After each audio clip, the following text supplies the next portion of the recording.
Elita 4000 heavyweight charger works pretty much exactly like the split charger, except for swim speed. Of course, different tank values and stuff. It's actually more ink efficient, ironically enough. Normally, you know, heavyweight weapons tend to be really poor on ink efficiency. Not this one. The reason for that is it only one-shot the big targets. I mean, not the biggest targets, I guess, but yeah. You only need 25% of your ink tank with a 500 HP boss or a Kohak. That means you can also still use a bomb after or before that. That is not possible with a splat charger. It's pretty much the main reason why it's better. And then of course also the raw DPS that you get from just having to do one charge and two. Like the one charge is slower than one charge from the chargers, yes of course. But it's not quite doubly as slow. You are gaining DPS. First, like Splat Charge and most others, has piercing. Trap shots are 50. If you do need a partial for 100, like say, or Drizzle or Torpedo, pretty much exactly. And that is half of the ring. And you'll have 100. Don't need that for Mothership, Chinooks though. You're always gonna one-shot them, they only have 50 HP instead of 100. Yeah, the par shots there you do only to build up enough range to hit them. Or that a bit later. What else? Big shots are of course 2 shots exactly. Drizzler can do 2 fully charged shots, however you would need to land the first right as it opens, otherwise you're not gonna have enough time. But something else that you can do and that kills Drizzlers faster. You hit them with a fully charged shot first, and be close to them and then tap them down. 6 taps after that. That kills. Grapper shield. I do like 600, you're also hard stunned that immediately. If you're a teammate of an Elita and you see them have a charge, it's generally nice to turn scrappers to them if you can. They can kill them really fast. And then fish sticks, same as vanilla charger. Paint them as much as you can. Kinda do not want to claim to take them out, but if there's really nothing else to do with, then do so. And this bit, other thing. Yeah.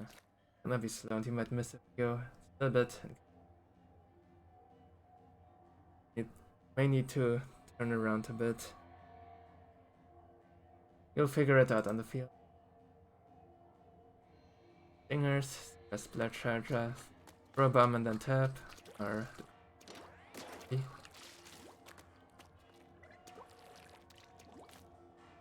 and yeah, let's of course you can snipe them really nicely. But one shot and you do not need high ground, you just need distance. Which you're trying to keep anyway, because you really want to avoid small losses as much as you can. For cogs, big priority, you're one-shotting them. You're piercing them. Such good value to get rid of them, especially on high tide. Contrary to popular belief, Elita is actually very good at high tide.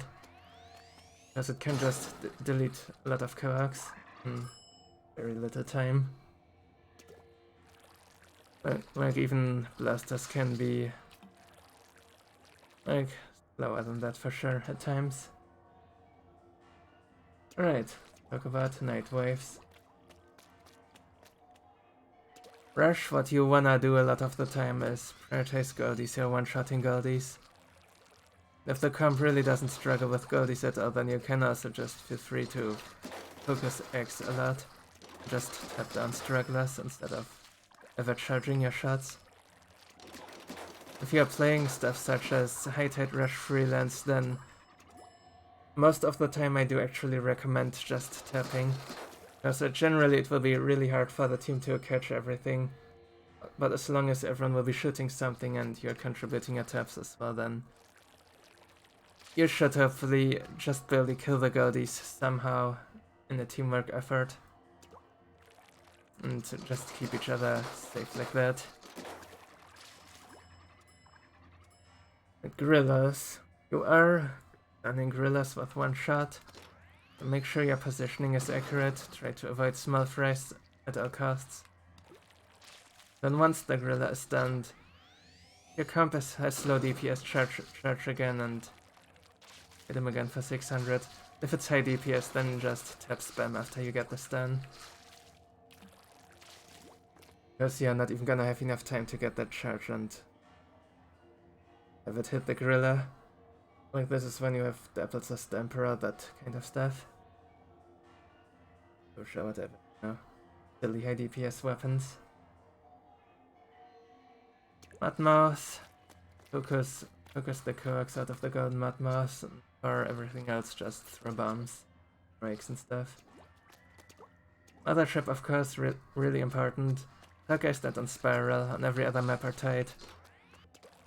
Then somewhere behind the basket and hit Chinooks as they're tossing over basket roughly.